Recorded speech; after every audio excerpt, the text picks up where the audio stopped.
Hey guys, आज हम बात करने वाले हैं सीसी क्रीम के बारे में जिसका नाम है लैक्मे 925 सीसी क्रीम।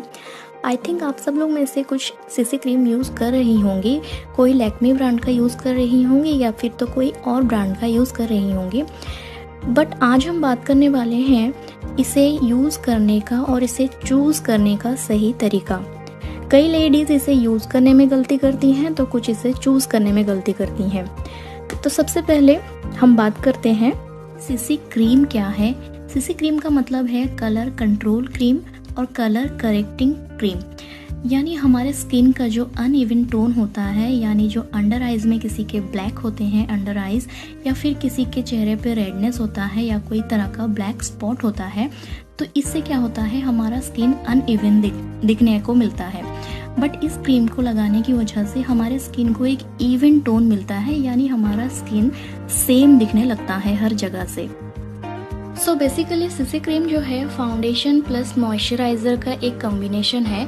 जैसे कि हम मेकअप में पहले प्राइमर यूज़ करते हैं फिर फाउंडेशन यूज़ करते हैं, तो आप ये दोनों को स्किप करके सीधे सीसी क्रीम अप्लाई कर सकती हैं। अगर आप स्टूडेंट हैं या फिर कोई ऐसा जॉब कर रही हैं जहाँ पे आप डिसेंट मेकअप लेना चाहती हैं, तो ये आपके लिए बेस्ट प्रोडक्ट है और इसे आप रेगुलर यूज़ भी कर सकती हैं। ऑयली स्किन और ड्राई स्किन दोनों के लिए ये बहुत अच्छा है।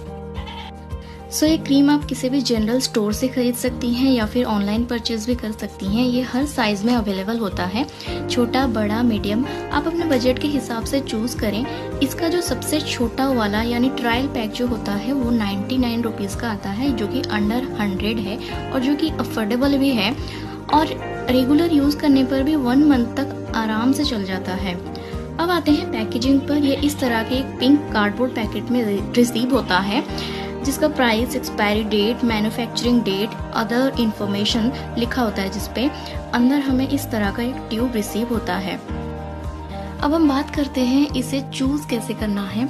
नॉर्मली कई लोगों को मैंने देखा है बस यूं ही खरीद के ले आते हैं सीसी क्रीम, उन्हें शेड्स के बारे में प्रॉपर मालूम नहीं होता है। सो इसे अपने स्किन टोन के हिसाब से ही शेड चूज़ करने पर ही ये अच्छा लुक दे पाता है हमें। तो इसका जो शेड्स है ये 4 शेड्स में आता है। सबसे पहला है बेज, हनी, ब्रोंज, एलमंड, ये 4 शेड्स आता है। जो बड़ा वाला पैकेट है उसमें तो हमें चारों वैरायटी मिल जाते हैं, बट जो मिनी पैकेट यानी जो ट्रायल पैक होता है छोटा सा 99 का, उसमें सिर्फ बेज और ब्रोंज ही अवेलेबल है।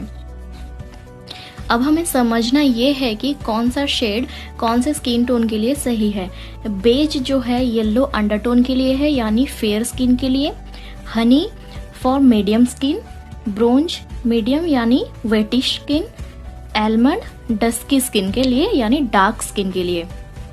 अब मैं फिर से रिपीट करती हूँ, बेज जो है एकदम से गोरे लोगों के लिए है, हनी मीडियम स्किन टोन के लिए, ब्रोंज जो है वो सांवले कलर के स्किन के लिए है, एलमंड डार्क स्किन के लिए सही है। अगर आप चाहें तो इससे एक शेड ऊपर नीचे भी खरीद सकते हैं, पर उससे ज़्यादा ऊपर नीचे नहीं कर सकते। जैसे कि अगर आपका शेड एलमंड है तो आप ब्रोंज ले सकते हैं, या फिर ब्रोंज है तो आप एलमंड और हनी ले सकते हैं, पर बेज नहीं ले सकते। एक शेड अगर लाइट या डार्क अगर हम ले भी लेते हैं तो ये हमारे चेहरे के साथ मैच कर जाता है, बट उससे ज़्यादा अगर डिफरेंस होता है तो हमारे चेहरे से वो मैच नहीं करता है, यानी स्किन टोन से मैच नहीं करता है। तो इस चीज़ का ज़रूर ख्याल रखें। अब हम आते हैं सीसी क्रीम लगाने का सही तरीका क्या है। मार्केट में कई सारी ऐसी क्रीम मिलते हैं जो बॉडी हीट सेंसिटिव होते हैं, सीसी क्रीम भी उनमें से एक है। बॉडी हीट सेंसिटिव का मतलब ये है कि बॉडी के कंटाक्ट में जब ये क्रीम आता है तो हमारी बॉडी की हीट की वजह से ये अच्छे से मेल्ट होता है, जिससे हमें अच्छा कवरेज मिलता है। इसलिए मैं आपसे कहूँगी किसी भी सीसी क्रीम को अपने हाथों की मदद से लगाएं, ना कि ब्यूटी ब्लेंडर के इस्तेमाल से। हाथों की यूज़ करने से हमारे हाथों का जो हीट है और जो फेस का हीट है, इसकी वजह से क्रीम अच्छे से फैल सकता है और हमें अच्छा कवरेज मिल सकता है। आप चाहें तो ट्यूब की मदद से फेस पर ऐसे 3 बनाएं और उंगलियों की मदद से मिक्स कर लें, या फिर अपने उंगलियों में लेकर फेस पर क्रीम को लगा सकते हैं। जहाँ डार्क स्पॉट ज़्यादा है वहाँ ज़्यादा लगाएं। हो सके तो एक बार लगाने से कुछ देर बाद आप फिर से एक बार और उसे लगाएं।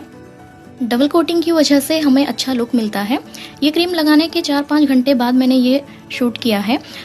आप देख सकते हैं क्रीम अभी बिल्कुल भी फीका पड़ गया है, यानी आप ये क्रीम को 4 से 5 घंटे तक लगाने के बाद फ्रेश लुक दे सकता है। उसके बाद आपको टचअप करने की ज़रूरत पड़ती है।